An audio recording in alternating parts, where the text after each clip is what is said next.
Hey everyone, thank you for joining us for the next session of our Azure Integration Services series. My name is Anna. I'll be your producer for this session. I'm an event planner for Reactor, joining you from Redmond, Washington. Before we start, I do have some quick housekeeping. Please take a moment to read our code of conduct. We seek to provide a respectful environment for both our audience and presenters. While we absolutely encourage engagement in the chat, we ask that you please be mindful of your commentary, remain professional and on topic. Keep an eye on that chat. We'll be dropping helpful links and checking for questions for our presenters to answer live. Our session is being recorded. It will be available to view on demand right here on the Reactor channel. With that, I'd love to turn it over to our speakers for today. Thank you all so much for joining. All right, hi everyone. So today we're going to talk about how you can secure and scale your AI workloads with AI Gateway in Azure API Management. So my name is Andre. I'm a senior PM in Microsoft Azure API Management team. And today with me, I also have Alex, who works as a global Hello. black belt in our team. So let's get started. So first of all, why we talk about AI Gateway today. So there are still some challenges, and we talk to customers every week about those challenges about on building AI applications and agents. And even though we started kind of a year ago with all of this kind of large language models, agents, and applications, intelligent applications in particular, we still see that there are some challenges when it comes to security, right? There are still questions on how to do proper key management with your models, because you have a model, you have an API key, how you distribute, how you rotate keys, and so on. We still see some struggles with keeping the token consumption and token management practices in place. We see a lot of customers who are trying to build a way to track token consumption within the organization and also limit token consumption within the organization to make sure that they can distribute whatever quotas and whatever model capacity they have between different teams. And also in terms of security, guardrails or content safety becomes important because we see more and more different attacks such as jailbreaks or prompt attacks on models. And we see a lot of enterprises, they actually struggle with understanding how to better protect their models, especially if those models are deployed to their own infrastructure. And why API management? So essentially, if you think about like AI or artificial intelligence, it is exposed as an API. Because if you think about the model, when you talk to the model, you typically use like chat completions API, or recently you can use like responses API. If you think about different tools such as MCP servers, you can still treat them as APIs. And now we also have agents which can be exposed through kind of a new protocols that are developed out there, such as A2A or agent to agent, but then the majority of them are still REST APIs. And ideally, you want these APIs to be managed in the same way as traditional APIs. Just like REST and SOAP and GraphQL APIs, you want to design, develop, secure them, publish. You want to monitor their behavior, and then you want to analyze how to improve the performance, how to improve those APIs that you developed. And API management is in a good position to do that, because we kind of sit between your API consumers or AI consumers in that case, and your APIs, which can be again model APIs, tools APIs, or agents APIs. And what we've seen over the last year is this emergent pattern called AI Gateway, where you basically put an AI gateway, or like essentially, like in our case, an API management gateway between your AI applications or agents and your models, data and tools. Essentially, what you can do is you can enforce security rules, you can ensure resiliency, scalability, observability, and you can also mediate traffic to those models and tools. So over the last years, we added simple capabilities such as, for example, token limiting, load balancing, and recently we introduced more kind of advanced capabilities. So I just want to walk you through some of the features that we added, and then we will focus on some of them and also will demonstrate how they work in action.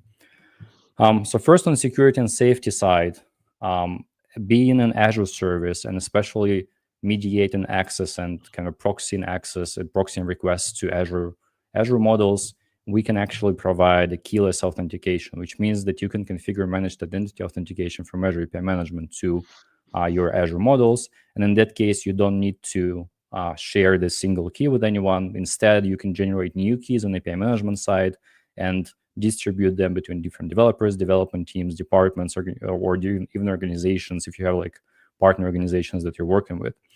And then you can also assign token limits to these keys to make sure that you actually have the LLM consumption under control. And then on safety side, we also introduced content safety feature, which is currently GA, and later we will show and talk more about it. On resiliency side, we introduced a year ago a couple of features to load balance between different LLM endpoints, such as weighted load balancing, priority load balancing, and so on. But with the introduction of new APIs, which are more kind of on a stateful side, which are responses API, for example, or assistance API, we understood that there is a need for session awareness in those load balancing mechanisms. So that's why we introduced session-aware load balancing. On scalability side, so already mentioned token rate limits and token quotas. We introduced semantic caching, which allows you to save on latency and token cost. So essentially, you can think about it as a regular caching that we have in API management world, but in that case, you actually return completions for similar prompts, which not necessarily might be the same word to word, but they're semantically similar. Next section is traffic mediation and control.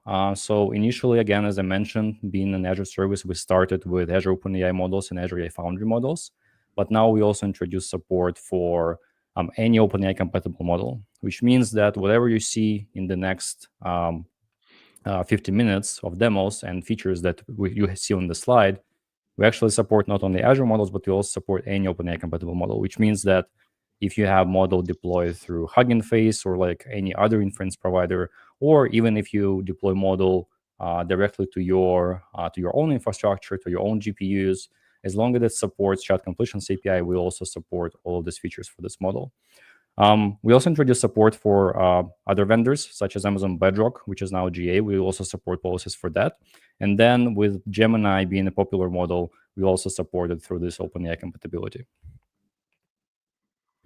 Now, on developer velocity side, you can still use all of the Azure API management features, such as developer portal.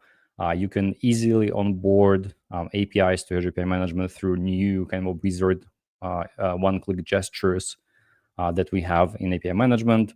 On observability side, we introduced token counting and prompts and completions logging because we understand that it's important to improve your models to understand what is the token consumption between different departments. And we also made it very simple to get started because we also now have built-in reporting dashboard that you can use to have this kind of view on different aspects of LLM consumption in the organization. And then on governance side, we still have other policies. We have more than 60 different policies in Azure API Management that you can still apply to your AI APIs and AI resources, such as JOT validation, monitoring policies, regular rate limiting, and so on. So with that, let me talk a little bit about one feature in particular, which is semantic caching. So as I mentioned, it works pretty similar to regular caching, but here instead of caching the exact match for request, we are calculating how two prompts. We're basically calculating the similarity of two prompts. So what we do is essentially on API management side, when there is a new prompt, we send it to the embeddings model to get the vector for a specific prompt, and then we check if there is any completion cached for a similar vector. You can configure similarity between different prompts. So you can make them very similar to so that completion is returned from cache, or they can be pretty basically ambiguous, so to speak, when it comes to similarity. And then if there is no match, we send this prompt to the chat completions model and then return this completion. And again, this completion is going to be cached if there is a new prompt which is similar to the first one. So in that case, you're saving a lot on latency, but you're also saving on token cost, because obviously like generating vectors is much cheaper compared to chat completions model. So with that, let me hand it over to Alex for our first demo. Let's do it. Hello, everyone. It's a pleasure to be here. And in this demo, we will start to walk through deploying a new inference API and to use that inference API with the different capabilities that Andre just described. So within Azure, it all starts in AI Foundry, right? In AI Foundry is where we will deploy the models, different kinds of models, as we will see here, and then after we deploy the models, we want to serve them through API management so that we have all the governance capabilities that Andre was just describing. Microsoft has been doing a lot of work to host different models from different providers. We started with OpenAI, but we extended with a lot of other providers from Grok, Mistral, Llama, etc. Okay, and I have already deployed here a bunch of different models in this environment. So to deploy a new model is very easy. We just go here and we say deploy base model, and then we can search for all the providers that I was describing and deploy the model directly here. And then the model will start to be served. We have here different options in terms of reserved capacity, etc. But after we deploy the model is just available for us to consume. And as you can see here in this example, I've included models from GPT models from OpenAI, Grok, Llama, Mistral. This model router is interesting as well because it's an abstraction of different models, so that automatically selects the best model for the prompt that was sent. And API management is compatible with the model router as well. And then we have here some reasoning models, 5 for Microsoft, etc. Okay, so a lot of different options. Let's see now how to serve these models through API management. So I have already here an API management instance already deployed, but to deploy a new one is very easy. It's just like create a resource like we do for any other resource in Azure, and then search for API management. And then after some minutes, I will have my instance ready. Okay. So then I go to the APIs blade. That's where I add the APIs. That's where most of the the magic with API management happens. And here we added new capabilities for different API types, and we add experiences specifically for AI Foundry. So that when we select this option, we will see the resources that I have deployed, and you can see here that I have a bunch already of resources deployed. And I can see here that my resource that I was just showing has the same models that I was seeing on AI Foundry. Okay, so all these models, they can be served through this resource that I'm configured now. So I select this Foundry resource. I do next. I'll give it a name. Inference API, I think it's a good name when we are exposing the LLMs. We can configure a base path, and then optionally we can configure products for this inference API. We have different options in terms of compatibility with the client SDKs. Okay, and then automatically we can configure different policies like the ones that Andre just described. For this first one, we can set limits on how many tokens per minute it's allowed to be consumed. Okay, and the limit is usually applied to the subscription, not to be confused with the Azure subscription. This is an API management subscription that we can configure easily in displayed here on the left. It's commonly referred to API keys. It's like giving different API keys to the model consumer, so that for the same model deployment, we can have multiple consumers of the model, handled by API management through the API keys. And then we may configure different rate limits for each one of these API consumers. So I will leave this default value. There's additional options that I can estimate the prompt tokens within API management automatically, but I will leave it the default values. And then I can do also tracked token usage, okay? And here, the information will be sent to an application insights, and I can send information about the subscription ID that is being used as additional information, like the user ID or custom information that I can send in the header. I will hit next. I can also configure the semantic caching, basically with pointing to a vector store and to embeddings model. I will do this later. And the same for content safety. I can configure it here, the content safety, but we will do this demo later. So at this point, I will review the configuration. And an important aspect here is that this will use Microsoft Entra ID authentication between Azure API Management and the Azure AI Foundry resources, so that we don't need to use any keys between those services. The underlying mechanism of managed identities through Azure will be used in this case. So Azure API Management will be allowed to call the APIs from Azure AI Foundry. And this is handled automatically with this wizard. As the next step, we want to enable an important aspect here. That is, we can see the other name now is expecting the API key. That is how usually the consumer will send their keys. And then we can also enable the Azure diagnostic log to enable LLM logging that I will show then in a second. Okay, so this looks good. I can go here and check the policies that were configured.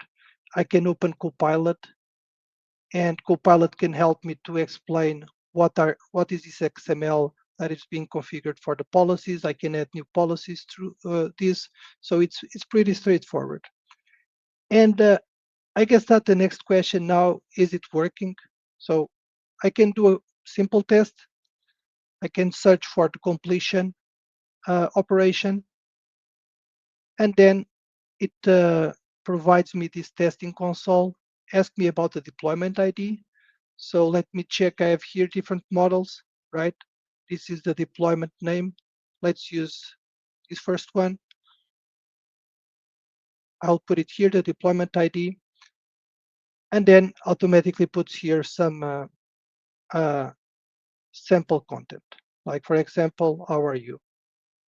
Might be some kind of hello world or ping request. So in this case, deployment not found because maybe it's something wrong. An additional space in the beginning. Okay. So you can see that they have a successful response, and I can see that all the details, including information about the content safety that was applied, of course, the response, right, from the model, token counting, etc. Okay, and also very useful within the testing console, I can do a trace, and the trace is useful because then I can see a step-by-step invocation of the policies that I just configured. Okay, for each of these stages, for the inbound, when the backend is called, etc. So that I have here the full details and understand exactly what's the processing that happens with API management. But let's think about now in this flow. So I create the inference API, and I enable token limits, token counting. I will enable semantic caching later, and I test the API in the portal. But does it work? For example, the rate limit. So to test this, it's easier for us to get it closer to the real usage of this inference API. And most of the AI engineers nowadays, they are using Python or other programming language like .NET or Java. But Python is very popular in this case for AI engineers. So at a certain point might be important for us to try the same SDKs that developers are using to test API. And this is what I'm doing here. So I'm using the OpenAI SDK in this example. I'm passing the API management gateway URL as the endpoint. The API key is one of the keys that I have created within API management. And then I can run and check if the API is working. Okay, so it will consume the LLM through API management, and I see that it works. I got a response, but let's now test the token rate limit. So instead of sending just one request, I will send a couple of them, 15 actually in this case. It will be a loop with 15 requests, and I want to stress the gateway to understand if I will start to see the rate limits and the 4 to 9 response from the gateway.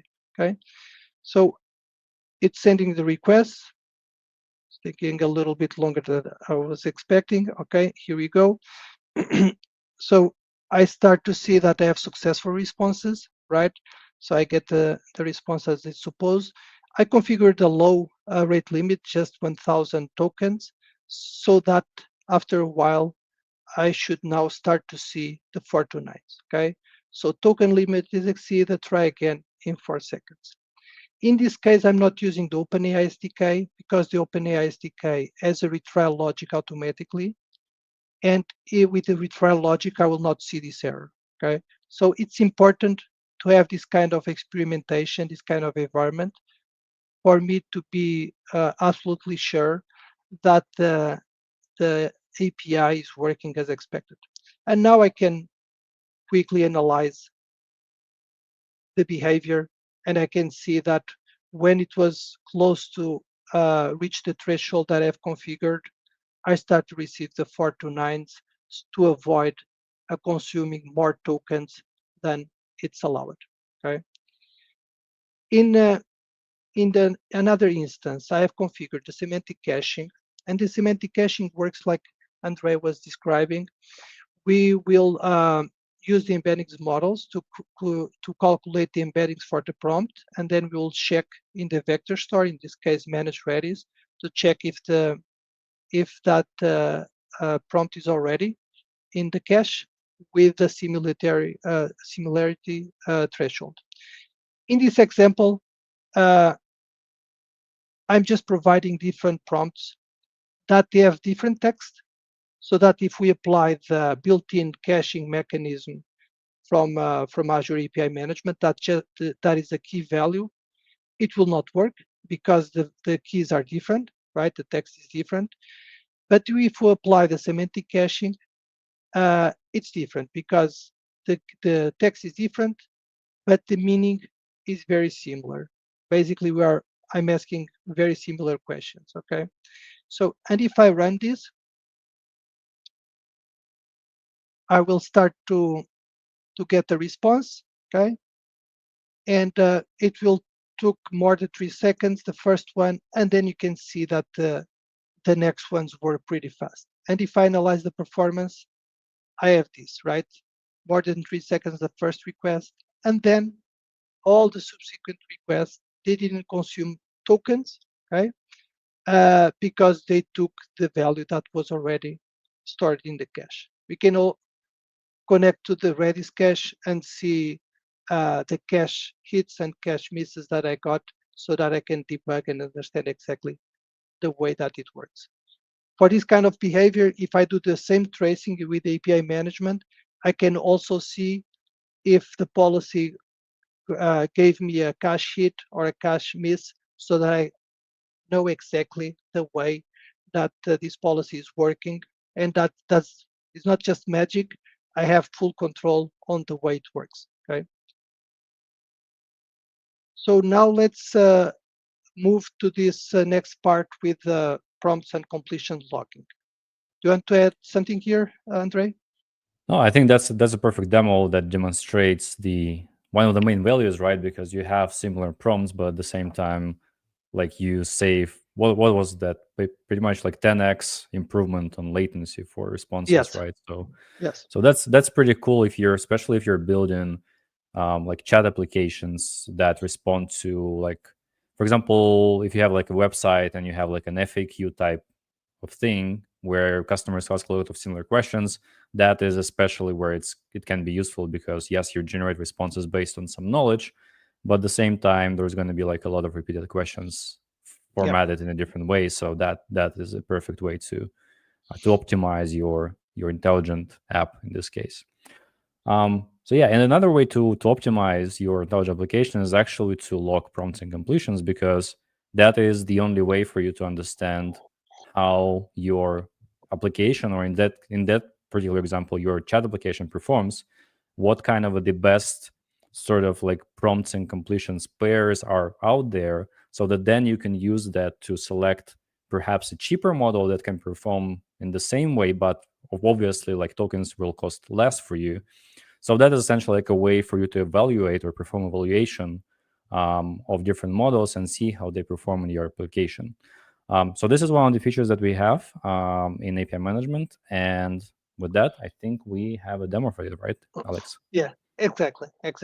So remember that we started with the model selection. We deployed different models, right? Then we imagine that this API, this inference API that I've just configured, that is now running in production.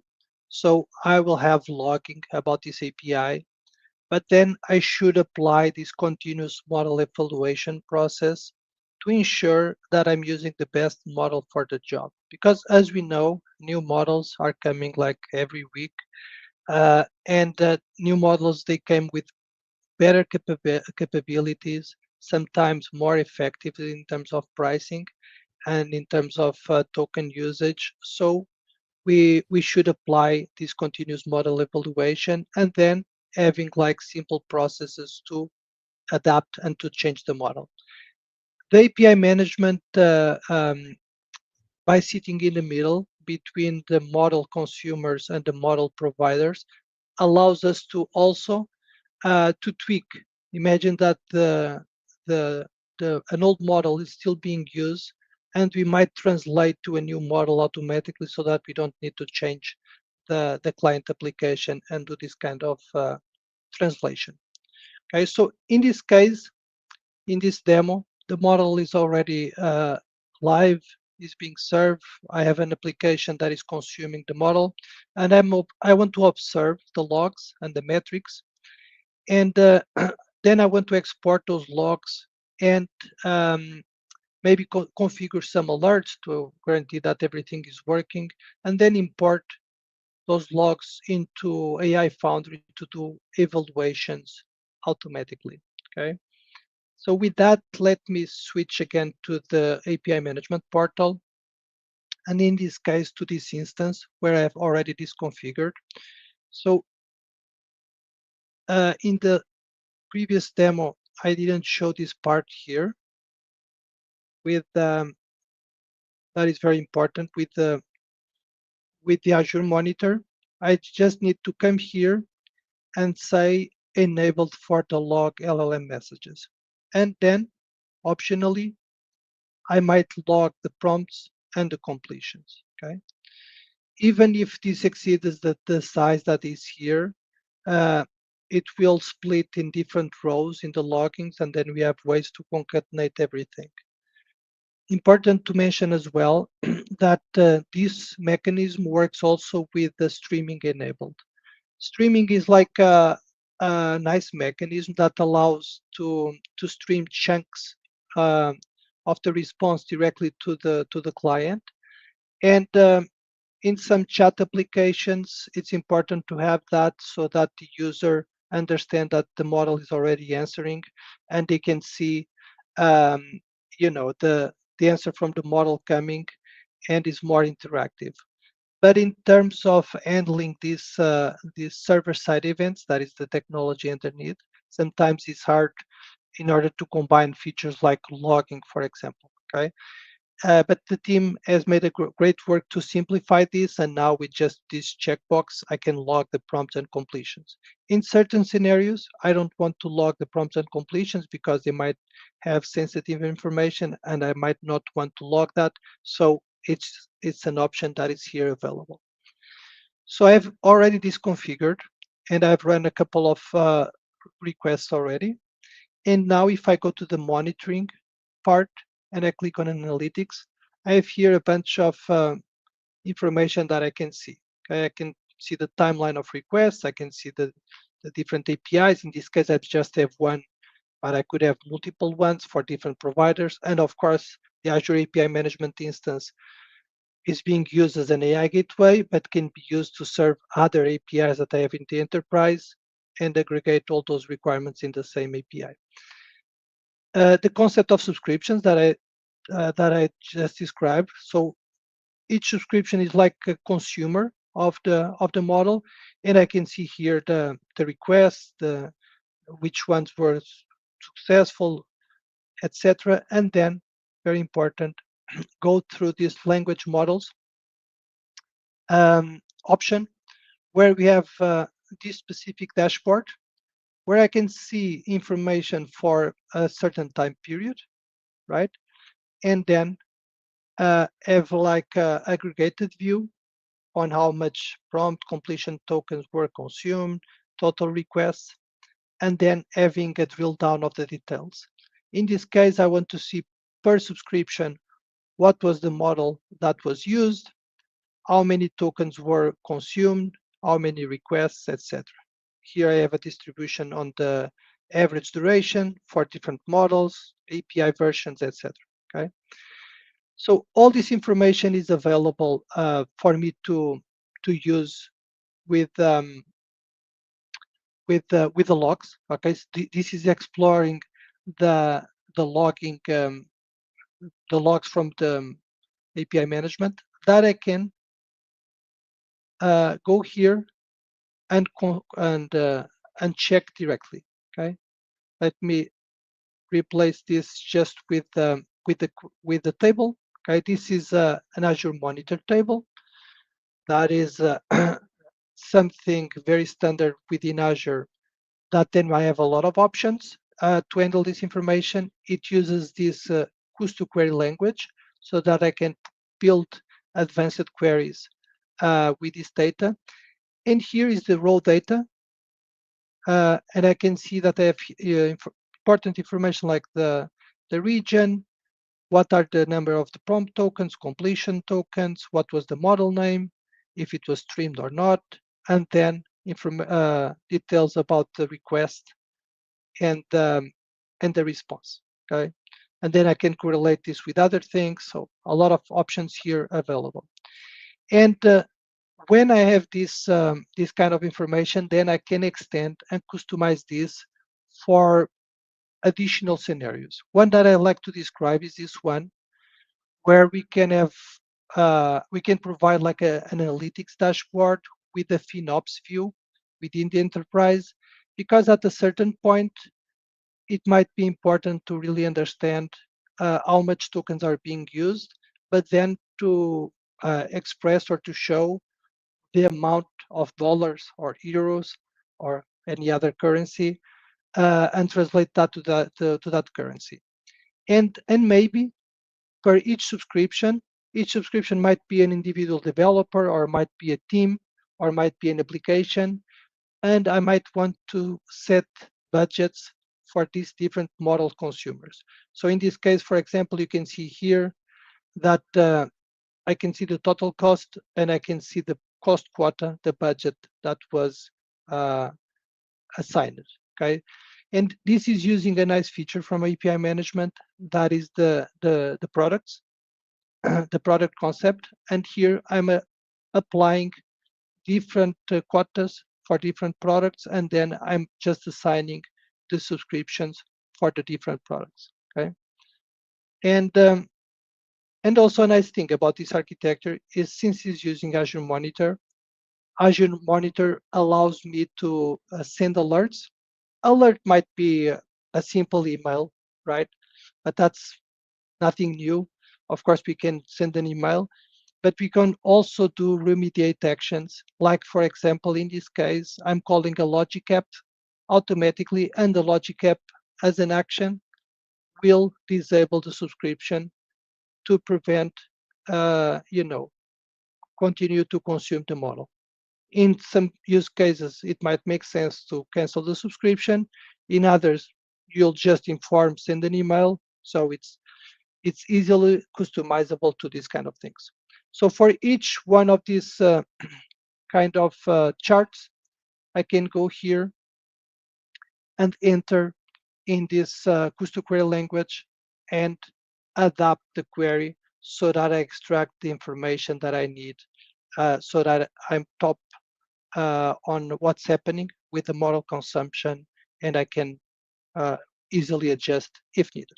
Okay, so with this, let me change to this query that in this case is used in order to extract the input and output, because I'm using the LLM logging and I said that I want to save the prompts and the completions, and I put this in a format that then I can quickly go here and export to a CSV. Okay, I can also export to Power BI, Excel. I can also save this to a dashboard. So plenty of options here. But in this case, I will just export to a CSV. Very easy. The file was stored. And now I will switch to the same AI Foundry resource. And here I have a new option that is evaluation. Okay, that is still in preview. We should release this to GA soon. And from here, I will create a new evaluation. For everyone using models, you know that doing evals is very important. It's like a very good best practice. So I will select this from an existing data set. So now I will upload my data set. Right? That is basically the file, the CSV file that I was just extracted. I will see a preview from this data set here in a moment. That is being loaded. Okay. Okay, looks good. This data set is like for a couple of prompts to ask information about telco service provider, like what is my plan, how can I pay my bill, these kind of things. Nothing spectacular. And then I have an output text that was the one that API management track, and it was saved. So from here, I will provide a text criteria. I've been providing some of them as templates that I can then quickly customize here. Okay, and then I will do the testing with a selected model.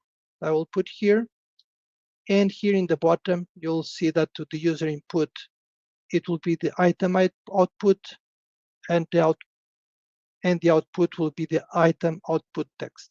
This is the way that I have configured. I can put additional messages if needed. For now, I'll keep it simple. So I will hit next, okay? And then I will submit my evaluation so that I start the job and the evaluation will run. So this will queue the evaluation. It will take some seconds. In this case, I don't have a lot of rows, okay? So depending on the size of the data set, this can take longer. And the model is already evaluating this and will provide me a score, okay? So in this case, I can see that it passed at 100%, and I can go to the data tab and see details about this, okay? You can see that it passed. Why it passed, let me check. So I can see that this was the system prompt that was provided with the model evaluation. This was the input that was provided from the data set. And then I have here a response why it was evaluated this way and the result. this is easily customizable with this instruction from the beginning, and I can also use the SDK not to do this in the UI, but to do this continuously in an automated way. Okay, so with this, then I can decide to change the model that I'm using for a particular application because I might get to the conclusion that I have a model that is more optimized for my use case. Okay. So with this, let's talk also about other uh, models and other APIs. Yeah, so and a nice thing about this evals and logs, as we also see on the slide, and as I mentioned at the beginning, that we not only support Azure models and not only model catalog from Azure AI Foundry, we also support other models which are compatible and the Bedrock, which has kind of a unique API format to their API. So in that case, you don't really need to chase all of these different logs and inputs and outputs on different platforms. What you can do is you can collect them on the gateway level, and essentially that simplifies a lot of things for you.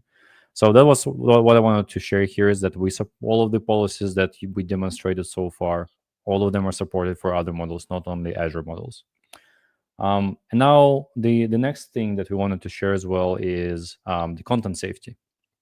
So one of the key advantages of models in Azure AI Foundry and in Azure specifically is that they have content safety filters in place, right? But you might have other models, as I mentioned. You can use Hugging Face, you use other providers, you can deploy them locally. And ideally, what you want to have is you want to have like a single content safety configuration for all of your models across your environment, regardless of if they're on Azure or they're on your own infrastructure, for example, or any third-party provider.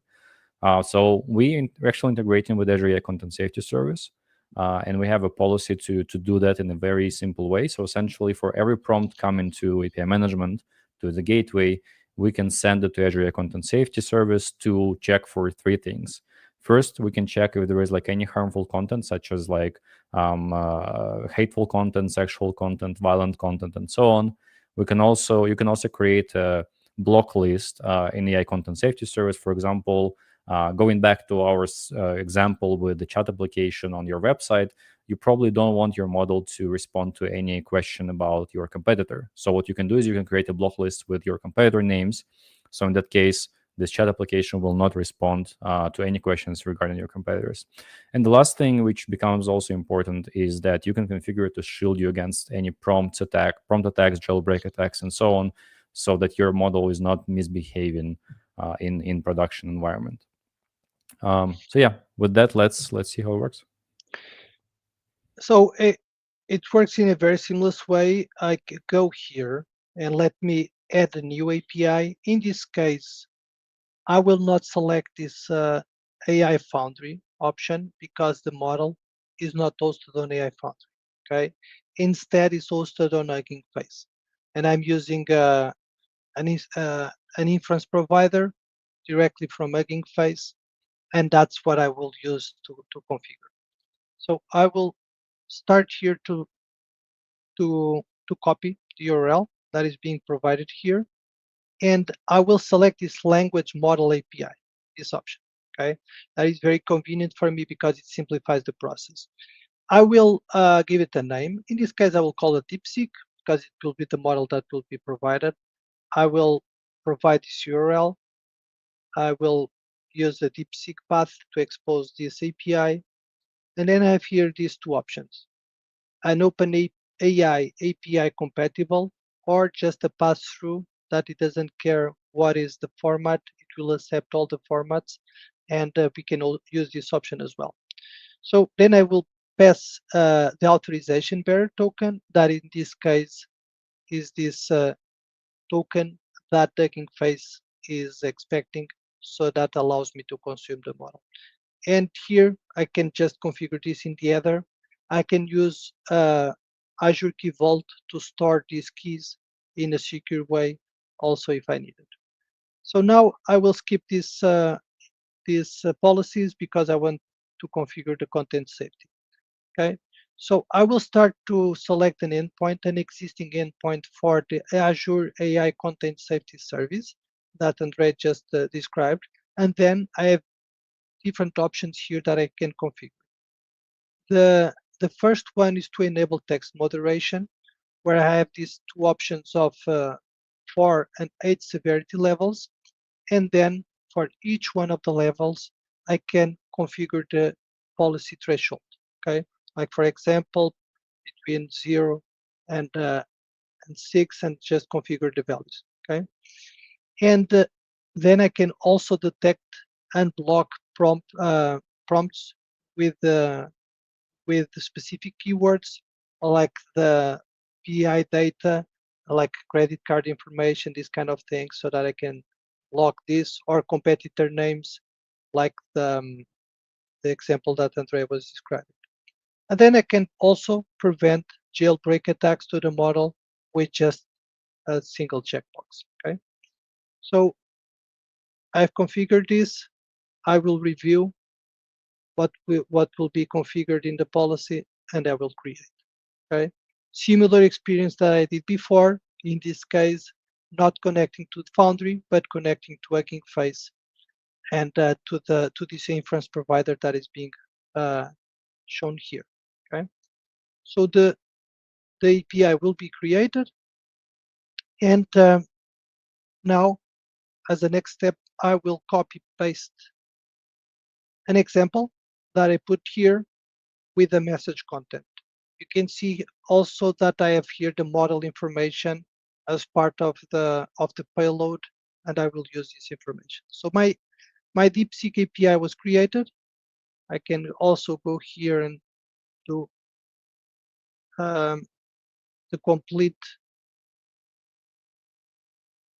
operation. It's not the complete, sorry, completion.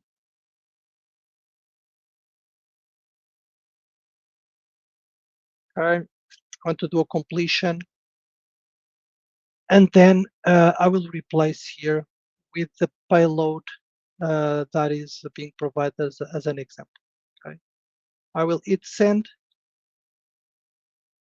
and let me check the answer that I have, and I see that it was successful, and then I can see the response that was provided.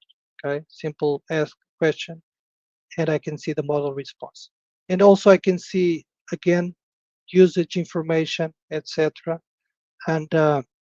And then after this, of course, I can test with different content in order to test the AI content safety.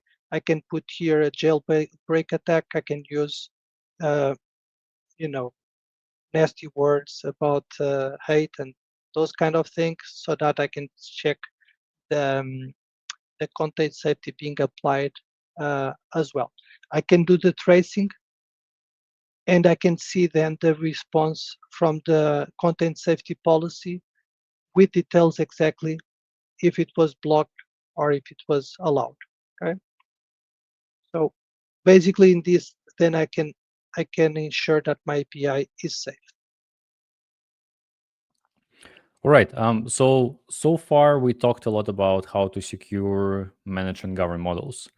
But now we all know that we are kind of in an agentic era, right? And we now have these agents that not only just send prompts and receive completions from models, but they also consume tools, right? And one of the main protocols that we see nowadays being used for tool invocation is Model Context Protocol, or MCP. And we've built a lot of different capabilities for MCP servers. You can create MCP servers on top of APIs. You can proxy servers, MCP servers, and apply policies. You can create on behalf of authorization, authentication flows for MCPs. But this is something that we will not be showing today. We'll just consider it as kind of a sneak peek to MCP capabilities that we have in Azure API Management today.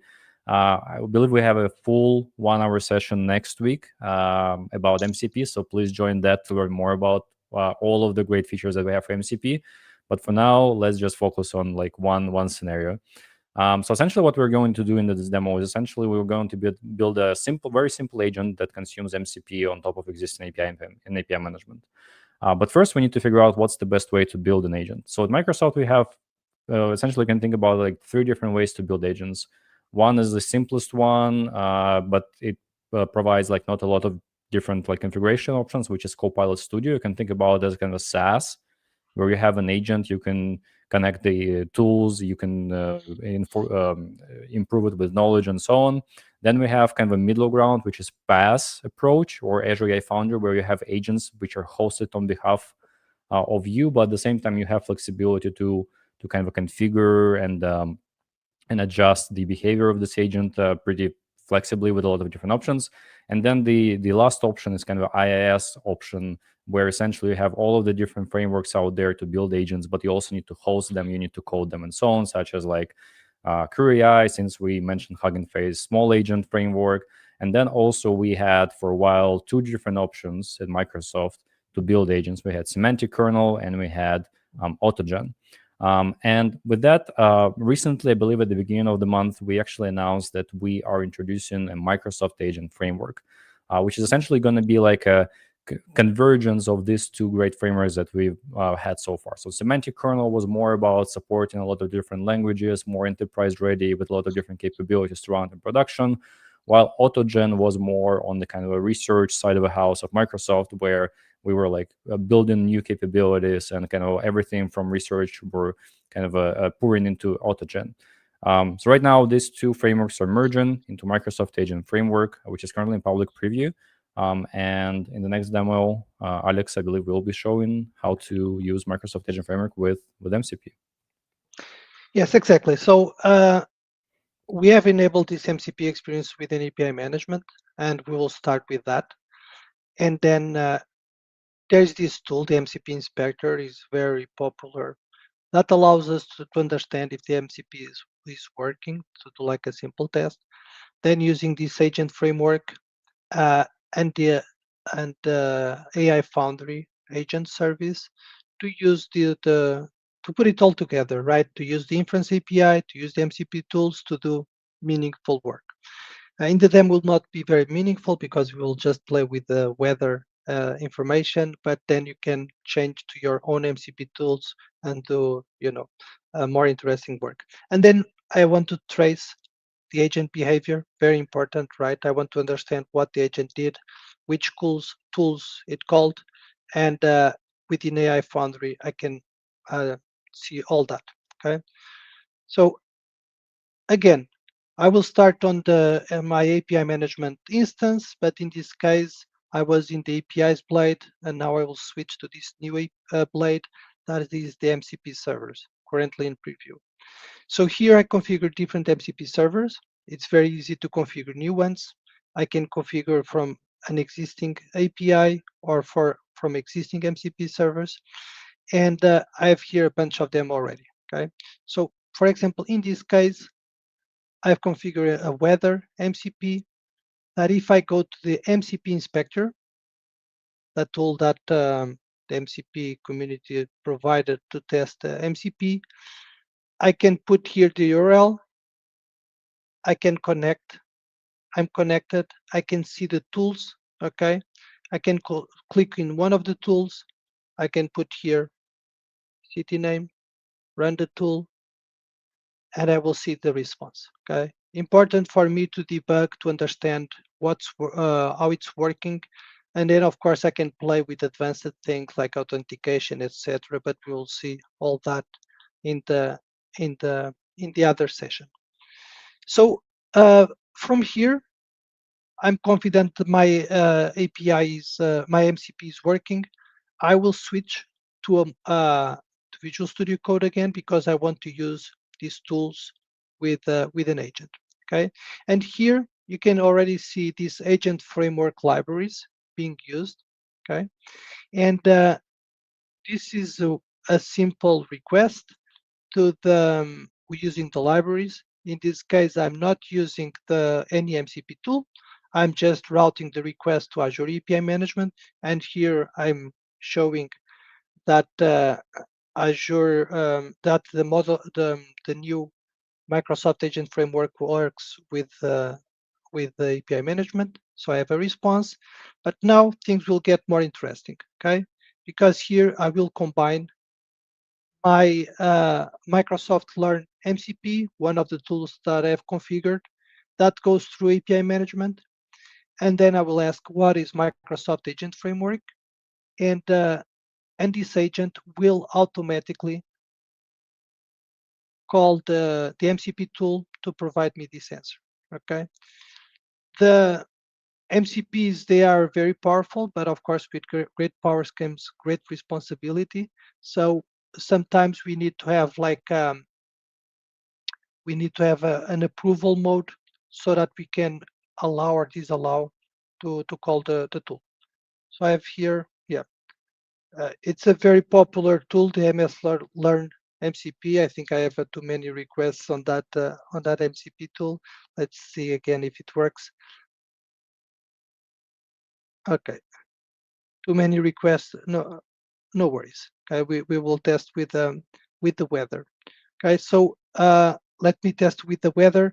That is basically do the same thing, but in this case, I will ask what's the weather in Lisbon, Cairo, and London. Okay, so in this case, I will use the weather MCP tool with a simple snippet. All these snippets of code, they are in the GitHub repo that you can then reuse to do your own experiments. So I can see that the agent is queued, okay, and then it switched to in progress, and then in a few seconds I should have a response, okay. And as I expect in this case, I put it a lot of debugging information because I want to see the output from each tool, and in the end, the agent with the model, right, provide me a summary of what's the weather in these 3 different cities. What's important here to understand, if I switch back to AI Foundry, is that I have here an agents blade where I can see information about my agents and my threads that just ran. Okay, so I will refresh. I will see that I just had one execution, and I can try it in the background to see details. And here I can see the conversation history, right? And I can see the response that was provided, and I can see the thread logs. And as I expect, 3 different MCP invocations were performed. And I can see each one of them to understand the MCP invocation for each, so that I can trace and debug what's happened, and I can see all the metadata information, etc. Okay, this is very powerful because agents will have autonomy, and I want to control exactly what each agent did. Okay, so with this, let's provide a summary. Yeah, thank you for the demo, and again for kind of a more in-depth MCP content. As I see that, yeah, our session is going to be on Tuesday next week, so please make sure to join that to learn more about MCP and API management. All right, so just to summarize, what you've seen today is that we provide a lot of capabilities in Azure API Management through AI Gateway to control AI agents. So first of all, on security side, we've seen keyless authentication. We're using managed identities. There is a way to enhance even that, to have authentication flows on top of API management with JOT token validation. Also, again, next week you will learn about MCP authorization flows. We have content safety to ensure that no harmful content is provided to the model or sent to the model or generated by the model. We didn't really show a lot about like load balancing, but this is something we have in API management through backends feature. So you can enable like geo redundancy with load balancing. You've seen the logging capability to help you not only track token consumption, but also build evaluations for your models to optimize your intelligent workloads. For cost efficiency, we have, again, logging capabilities to track cost, but at the same time, you also have control over cost because you can assign token limits per different teams. You can assign token quotas. And as we've seen with kind of extension of the logging capability, which is a FinOps framework that Alex just showed, you can create alerts based on budgets. You can actually disable subscriptions based on budgets, which is really cool for you to get your kind of cost under control. Also, caching is important, right? Not only improving latency, but also saving cost on sending the prompts to the model. And then developer velocity. We've shown how easy it is to bring new AI APIs to API management through different options. So if it's Azure AI Foundry, you just use import from Azure AI Foundry. If that's the model deploys elsewhere, such as Hugging Face, you can just use LLM model import that works with any model out there. And essentially, as I mentioned, we have like developer portal in API management where you can still publish those APIs, even though there's APIs for the models. There are still APIs, so you can treat them as such. And then on the governance side, of course, all of the capabilities to monitor, to audit logs across all your agentic workloads to see what kind of tool invocations were happening during the agent call. And so on, also allows you to have full control across all of your different components of your agentic application, whether it's like the agent itself, tool, or the model. So yeah, with that, thank you very much for joining. That's all we wanted to share. And again, make sure to check out our MCP session next week. Thank you. Thank you.